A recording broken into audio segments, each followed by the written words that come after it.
Para to sa lahat ng mga ex nyo at magiging ex pa lang. Kung tingin nyo wala nang patutunguhan ng inyong relasyon at tingin nyo nasasayang lang ang oras nyo, just a friendly advice, itigil nyo na yan. This one's called Tigil.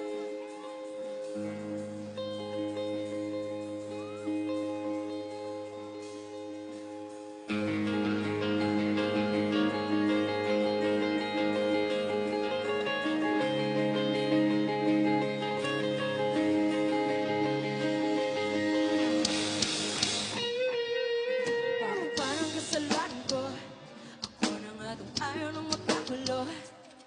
Ano ba ang gusto mo? At ako rin ay lito-lito. Hindi ako nakikipaglaro. Hindi ako yung tipo na hindi siniseryoso. Nasasayang ang oras ko. At kung lahat ng ito ay parang wala na lang sa'yo, itigil na lang natin to. Tigilan natin to, tigil na lang natin to. Alam ko wala pang tutungo. Wala natin ipilit pa. Tigil na lang natin to, tigilan natin to, tigil na lang natin to. At wala rin naman paninipin. Wala natin ipilit pa.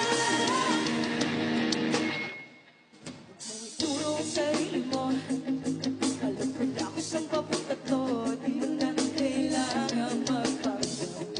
Hindi ko na natatanggap. Dahil gusto mo ay magulo. Tumigil mo na lang ko sa magulo. Nasasayang oras ko.